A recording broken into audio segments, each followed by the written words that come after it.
Ladies and gentlemen, good morning and welcome to Gashis Kaiman TV, the tallest man in Black Africa.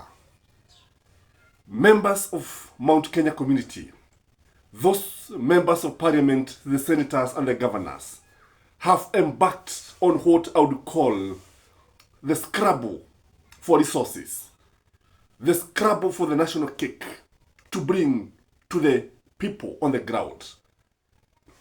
Before I give my critical analysis why this is happening, ladies and gentlemen, I want you to listen to one Alice Nganga, the Thika Town member of parliament. Though she is speaking in mother tongue, this is what he is saying.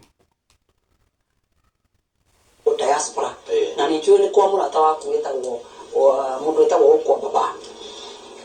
Andu ako ni magukorwo maguka kuheo kindu gitagwo title deeds. Ever in the history of that. No ikondo kugweta diaspora kia dutu. Ni head verification sira thina mbere muke maheo kindu gitagwo title deed. Title deed si hena wono national government. Nego ni minister wake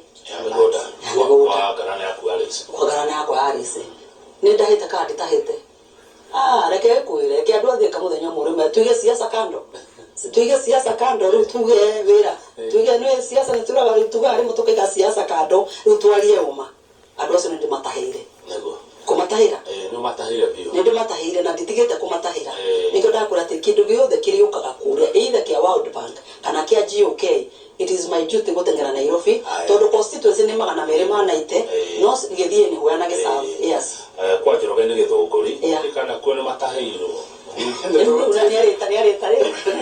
yarita mheshimiwa wako na akiariuka arie na uthii wa nambere wa kuria no ni turi kinya handu nginya ni turi kinya handu tugekira no na kundu gutawa maguguni na ndira kwirama kundu gutawa maguguni ndira. Ladies and gentlemen, Wetahera ini Kikuyu, yani kuchota tu, kuchota ukipeleka kwenu, kuchota ni kama vile unaweza itwa kwenye karamu, you are invited in a party and you eat and carry at home, you take everything at home. This is what members of the Kikuyu community, members of parliament, that is what they are planning, that is what they are saying. And if you have listened to Alice Nganga, amesema tu kitu kimoja. Siasa kado. Ni wakati wa kuchota. Ni wakati wa kupelekea watu sehemu au kinusu cha kile kikeki cha taifa. Ladies and gentlemen, why are Kikuyu scrabbling for the national cake? Yet, this is a country that belongs to all of us. But it looks like they are in agreement that now it is time to scrabble for the resources and take it to the grassroots. If you are doing this channel for the first time, please like the video and subscribe to this channel. Number one, in my view, they have realized that they are living on borrowed time. They have realized that on the ground, their popularity is very, very low. And they know that usually, if you don't bring development to the people, they know that if you don't bring development to the people, then you are doomed. So the popularity, their popularity on the ground is very, very low. In fact, if elections were to be held today, maybe one or two would be re-elected to parliament. And for them to remain relevant, they must scrabble, they must bring that cake. Lazima wajichote sasa, wapeleke watu. Number two, in my view, they know that William Samoei Ruto cannot win the second term. They now know that William Samoei Ruto is on borrowed time. Because he's on borrowed time, because his popularity also has went completely in the mountain, then they want to utilize this opportunity.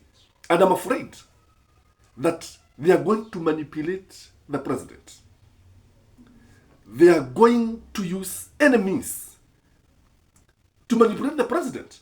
And if you look at it, William Samoei Ruto is literally now camping in the mountain. The day before yesterday, he camped in Ebu. today he's going to camp in Murang'a. And this is because of the way that the Kikuyus are now manipulating the president. And the president feels that without these people, maybe I may not win the second term.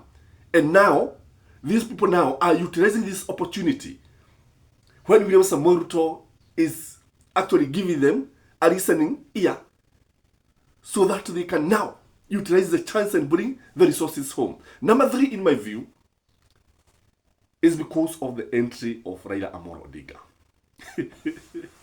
When Raila man was given the treasury, Wakikuyu walianza kusema mali imeenda, yote imeenda sasa.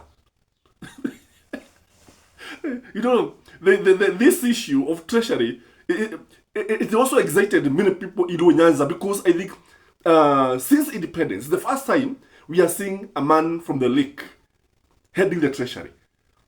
Because Kikuyu strongly believe that treasury is theirs for the taking. But people of Mount Kenya believe that they should actually have Mount Kenya. They should always have treasury and internal security. And if you look at even the time of Jomo Kenyatta, Kibaki was there, finance minister.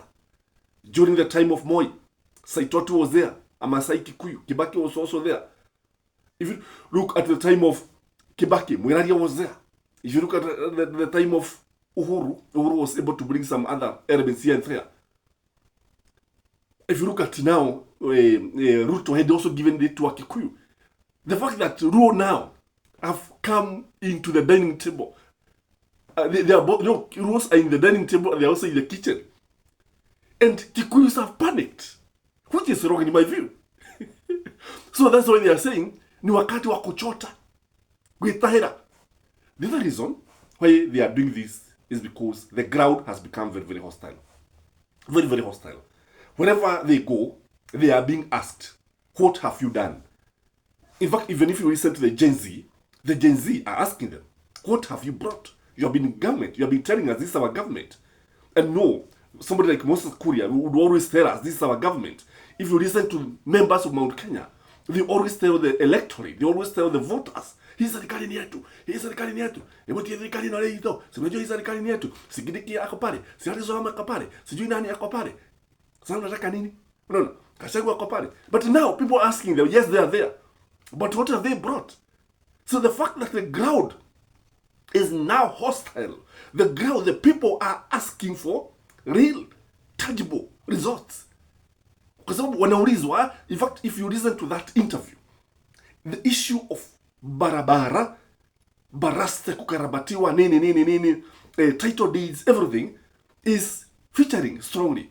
And if you look at them now, every day, we are now seeing them appearing in vernacular radio stations and vernacular TV stations.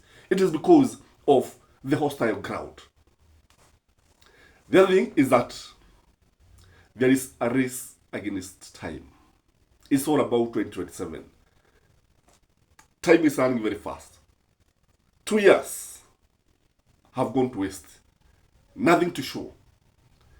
We have just 2025 and 2025, 2026. Because 2027, it will be full-blown campaign. I think the realization that they have no time has sunk on them.